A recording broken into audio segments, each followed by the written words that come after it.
हे Banaras, good morning. कैसे हैं आप? सब बढ़िया ना? आई होप आप सब मस्त होंगे, स्वस्थ होंगे और ट्यून कर चुके होंगे हमेशा की तरह घड़ी में 7 बजते ही अपना favourite morning show good morning Banaras, जिसे लेकर आ गई हूँ मैं, आपकी होस्ट और दोस्त स्नेहा, ओनली ऑन आपकी वाणी आकाशवाणी 100.6 FM पर।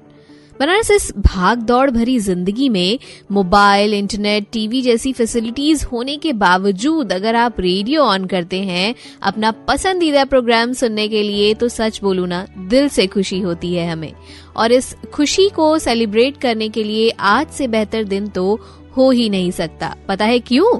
क्योंकि आज है वर्ल्ड रेडियो डे, यानी कि विश्व रेडियो दिवस। तो हमारे प्यारे लिसनर्स को विश करना तो बनता है ना। तो भाई, हर रेडियो लवर को very happy world radio day. तो आइए आज के इस खास दिन पर सुनते हैं प्रसार भारती के अध्यक्ष का ये संदेश। विश्व रेडियो दिवस के अवसर पर अब प्रस्तुत है प्रसार भारती अध्यक्ष श्री नवनीत सहगल का संदेश। आज विश्व रेडियो दिवस की हमारे सभी श्रोताओं को बहुत बहुत शुभकामनाएं। आप सभी जानते हैं कि 13 फरवरी को प्रत्येक वर्ष विश्व रेडियो दिवस मनाया जाता है। संवाद के लिए और सूचनाओं के आदान प्रदान के माध्यम से, खबरों के आदान प्रदान के माध्यम से राष्ट्र के सांस्कृतिक और आर्थिक विकास में रेडियो की एक बहुत महत्वपूर्ण भूमिका है। जानकारियों का प्रसार और श्रोताओं के माध्यम से वस्तु स्थिति और जो जमीनी स्थिति है उसकी जानकारी केवल रेडियो के माध्यम से ही मिल पा रही है। और रेडियो एक बहुत सस्ता और सशक्त माध्यम है पूरे जन जागरण तक पहुंचने का। बहुजन हिताय बहुजन सुखाय के ध्येय वाक्य को ध्यान में रखते हुए दुनिया का सबसे बड़ा radio network all India radio Akashvani पूरे देश में और आसपास के कुछ देशों में जन जन तक मनोरंजन, शिक्षा और सूचना की जानकारी देता है, उसका प्रसार करता है, प्रचार करता है। पिछले लगभग 75 वर्षों में बहुत बड़ी देश की जनसंख्या को जोड़ने में ये सफल रहा है। जैसा कि यूनेस्को द्वारा इस बार का जो ध्येय दिया गया है, एक मोटो दिया गया है, रेडियो और क्लाइमेट चेंज, उसको सामने रखते हुए हमारा ये प्रयास रहेगा कि हम पूरे वर्ष भर अपने श्रोताओं को वर्तमान में जो वातावरण में टेम्परेचर्स में जो उलटफेर हो रहा है और उसके क्या कारण हैं, कैसे हम उसको सब मिलके सुधार सकते हैं, कैसे हम आने वाली पीढ़ियों के लिए एक बेहतर विश्व और बेहतर पर्यावरण छोड़ सकते हैं, हम लोग कोशिश करेंगे। आज के इस दिवस पर पुनः मैं अपने सभी श्रोताओं को शुभकामनाएं देता हूं। आप इसी तरह से हमारे साथ जुड़े रहें और हम पूरा प्रयास करेंगे कि आपको हर क्षेत्र की जानकारियां, सूचनाएं अद्यावधिक स्थिति से अवगत कराते रहें। धन्यवाद। विश्व रेडियो दिवस के अवसर पर अभी आप प्रसार भारती अध्यक्ष श्री नवनीत सहगल का संदेश सुन रहे थे। Welcome back Banaras. अगर आप कुछ अच्छा सुन रहे हैं तो आप सुन रहे हैं आपका favourite morning show good morning Banaras, only on आपकी वाणी आकाशवाणी 100.6 FM पर, मेरे यानी स्नेहा के साथ। भाई, बनारस वर्ल्ड रेडियो डे है और जनाब आप सुन रहे हैं रेडियो का शो, और इस दिन के खास होने की बातें ना हो ना जी ना, ऐसा नहीं हो सकता। बनारस, आपको पता है यूनेस्को द्वारा अपने 36वें सम्मेलन के दौरान 3 नवंबर 2011 यानी कि आज ही के दिन 13 फरवरी को इस दिवस को मनाने का निर्णय लिया गया था। ये दिन लोगों को रेडियो के उपयोग करने के बारे में जागरूक करने के लिए मनाया जाता है। रेडियो अभी भी दुनिया में सबसे व्यापक रूप से इस्तेमाल किए जाने वाला माध्यम है, जिसमें विशाल दर्शकों तक पहुंचने की क्षमता है। रेडियो स्टेशन विभिन्न प्रकार के कार्यक्रमों, दृष्टिकोणों और सामग्री के माध्यम से सेवा प्रदान करते हैं, जो दर्शकों की विविधता को दर्शाते हैं। आज भले ही लोग पल पल की खबरों की जानकारी अपने स्मार्टफोन के जरिए ले लेते हैं, लेकिन एक समय ऐसा भी था जब देश दुनिया से जुड़ी तमाम जानकारियों को हासिल करने के लिए रेडियो एक बड़ा साधन माना जाता था। इतिहास में रेडियो ने दुनिया भर में सूचना के आदान प्रदान और लोगों को शिक्षित करने में अहम भूमिका निभाई है। इसका इस्तेमाल युवाओं को उन विषयों की चर्चा में शामिल करने के लिए किया गया जो उनको प्रभावित करते हैं। अभिव्यक्ति की स्वतंत्रता, सार्वजनिक बहस और शिक्षा के प्रसार में रेडियो के महत्व को समझाने के उद्देश्य से वर्ल्ड रेडियो डे मनाया जाता है। अब भाई विश्व रेडियो दिवस की बातें चल ही रही हैं, तो इसकी कुछ रोचक जानकारियां भी पता होनी चाहिए हमें। तो बता दूं कि विश्व का पहला रेडियो प्रसारण 1906 में हुआ था और रेडियो के आविष्कार ने संगीत को हमेशा के लिए बदल दिया। साथ ही अगर बात करें एएम और एफएम की, तो एएम और एफएम के सिग्नल अलग अलग म्यूजिकल को पूरा करते हैं, जिसमें एएम का मतलब एम्पलीट्यूड मॉड्यूलेशन होता है और एफएम का मतलब फ्रीक्वेंसी मॉड्यूलेशन होता है। और पहला व्यावसायिक रेडियो विज्ञापन 1922 में प्रसारित किया गया था। रेडियो प्रसारण का पहले के समय में उपयोग लोगों को आपदाओं, युद्ध समाचारों और अन्य महत्वपूर्ण घटनाओं के बारे में सूचित करने के लिए किया जाता था।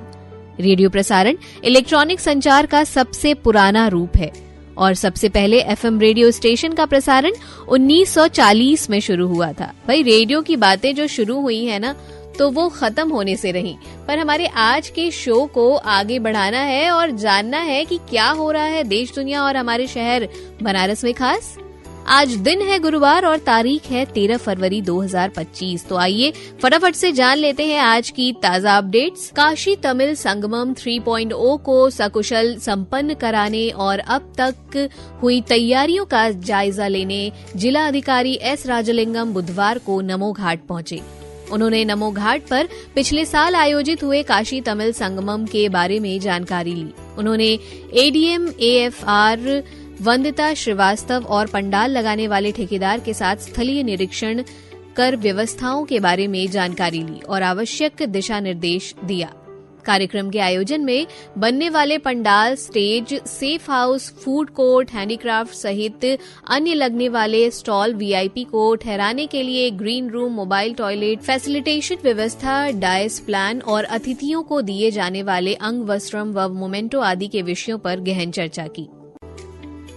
धर्म आध्यात्म की काशी में संत शिरोमणि संत रविदास की 648वीं जयंती के अवसर पर उनके जन्म स्थान काशी के सिर गोवर्धनपुर में लाखों की संख्या में रविदासी पहुंचे हैं और संत रविदास को नमन कर रहे हैं। शिरोमणि संत रविदास की जयंती मनाई जा रही है। वाराणसी में उनके बेगमपुर की भव्यता दिख रही थी। सिर गोवर्धनपुर मिनी पंजाब बना हुआ है और 2 किलोमीटर एरिया में 5 लाख रैदासी ठहरे हुए हैं। बुधवार को संत रविदास की प्रतिमा पर भक्तों ने कनाडाई नोटों की माला पहनाई। देश ही नहीं बल्कि विदेश से भी रैदासी पहुंचकर बाबा साहब का आशीर्वाद प्राप्त कर रहे हैं। काशी में संत रविदास का स्वर्ण मंदिर स्थापित है। सनातन धर्म में पौराणिक परंपराओं का सामंजस्य ऐसा है कि हमेशा इसकी विविधताएं आश्चर्य को रूप में सामने आती हैं। सनातन धर्म में संत महात्माओं, साधु सन्यासियों, नागा साधु अखाड़ों का अपना महत्व है, अपनी परंपराएं हैं जो सदियों से चली आ रही हैं। इसी का पालन करते हुए प्रयागराज महाकुंभ में स्नान के बाद अखाड़ों की वापसी होने लगी है। काशी का जूना अखाड़ा इन्हीं परंपराओं का पालन करता है। काशी पहुंच चुका अखाड़ा पेशवाई निकालता है और अखाड़ा केंद्र में देवता की स्थापना की जाती है। इस पेशवाई को देखने के लिए देश विदेश से श्रद्धालु जुटते हैं। जूना अखाड़ा के अंतर्राष्ट्रीय अध्यक्ष महंत प्रेम गिरी ने इस प्राचीन परंपरा के बारे में बताया। साथ ही ये भी कहा कि उज्जैन और नासिक कुंभ में दूसरे देवता का पूजन होता है। आज जिनकी पेशवाई निकली वे काशी प्रयाग के देवता हैं। हर कुंभ अर्ध कुंभ के बाद देवता प्रयागराज से काशी लौटते हैं और अखाड़े में स्थापित होते हैं। महाकुंभ में जाने वाले श्रद्धालुओं की भारी संख्या को देखते हुए कैंट रोडवेज बस स्टेशन से प्रयागराज रूट पर छोटी बड़ी बसों का संचालन किया जा रहा है। रोजाना 320 बसें महाकुंभ के लिए चलाई जा रही हैं, जबकि अस्थायी बस अड्डे जगतपुर और हरौआ से 100 निजी बसें संचालित हो रही हैं। इसके बावजूद यात्रियों की भारी भीड़ के कारण बसें कम पड़ रही हैं। मंगलवार को कैंट बस स्टेशन पर श्रद्धालुओं की इतनी भीड़ उमड़ी कि बसें आते ही तुरंत भर जा रही थीं। साधारण बसों में यात्रियों की ठसाठस भीड़ देखी गई, जिससे सफर करने में कठिनाई हो रही थी। यात्रियों की सुरक्षा को देखते हुए बसों में परिचालकों ने स्टेशन से निकलते ही दरवाजे बंद कर दिए। रोडवेज अधिकारियों के अनुसार यात्रियों की सुविधा के लिए 320 नियमित बसें चलाई जा रही हैं और जरूरत के अनुसार अन्य रूटों पर भी अतिरिक्त बसें भेजी जा रही हैं। माघ पूर्णिमा के अवसर पर राजघाट पर उत्तर वाहिनी मां गंगा के निर्मलीकरण की मुहिम चलाई गई। नमामि गंगे गंगा विचार मंच महानगर इकाई और 137 CETF 39 battalion Ganga task force के संयुक्त तत्वाधान में यह स्वच्छता अभियान संचालन किया गया। इस दौरान घाट की सफाई की गई। वहीं संत शिरोमणि रविदास की जयंती के अवसर पर वाराणसी आए रैदासियों को भी गंगा निर्मलीकरण को प्रेरित किया गया। अगली खबर हमारे बनारस की है, जहां 38वें नेशनल गेम्स में हमारे बनारस की बेटी रवि पाल ने 3000 मीटर स्टीपल चेज में तृतीय स्थान प्राप्त किया। तो हमारे बनारस की इस बेटी को बहुत बहुत बधाई। तो ये था देश दुनिया और शहर बनारस का हाल समाचार। और आइए अब चलते हैं इतिहास की गलियों में और जानते हैं आज के दिन यानी कि 13 फरवरी का इतिहास। 2004 में आज ही के दिन भारतीय टीम ने कुआलालंपुर में यूनाइटेड एशियन चैंपियनशिप में गोल्ड जीता था। 2001 में आज ही के दिन अंतरिक्ष में क्षुद्र ग्रह इरोस पर पहला मानव अवैतनिक यान उतरा था। 2003 में 13 फरवरी के दिन ही यश चोपड़ा को दादा साहब फाल्के का पुरस्कार मिला था। 1984 में आज ही के दिन पूर्व प्रधानमंत्री इंदिरा गांधी ने नौसेना के लिए मुंबई स्थित गांव मंच डाक का उद्घाटन किया था। 1959 में 13 फरवरी के दिन ही बच्चों की पसंद बार्बी डॉल की बिक्री शुरू हुई थी। 1931 में 13 फरवरी के दिन ही नई दिल्ली को भारत की राजधानी घोषित किया गया था। आज ही के दिन 13 फरवरी 1869 को सरोजनी नायडू का जन्म हैदराबाद में हुआ। उनके पिता का नाम अघोरनाथ चट्टोपाध्याय और माता का नाम वरदा सुंदरी देवी था। वो एक भारतीय राजनीतिक कार्यकर्ता, नारीवादी और कवि थीं। नागरिक अधिकारों, महिलाओं की आजादी और साम्राज्यवाद विरोधी विचारों की समर्थक के साथ साथ वो एक स्वतंत्रता सेनानी भी थीं। और इन्हीं से जुड़ा है आज का खास दिन, जो है राष्ट्रीय महिला दिवस यानी कि नेशनल वुमेन्स डे। भारत में राष्ट्रीय महिला दिवस हर साल 13 फरवरी के दिन मनाया जाता है। ये 8 मार्च को मनाए जाने वाले महिला दिवस से अलग है, क्योंकि उस दिन अंतर्राष्ट्रीय महिला दिवस होता है और आज यानी कि 13 फरवरी को भारत का महिला दिवस होता है। राष्ट्रीय महिला दिवस सरोजनी नायडू को समर्पित है। जब सरोजनी नायडू 12 साल की थीं, तब से उन्होंने कविताएं लिखना शुरू कर दी थीं। बाद में स्वतंत्रता आंदोलन में भाग लिया। उन्होंने देश की आजादी और महिलाओं के अधिकारों के लिए संघर्ष किया। आजादी के बाद सरोजनी नायडू को पहली महिला राज्यपाल बनने का मौका मिला।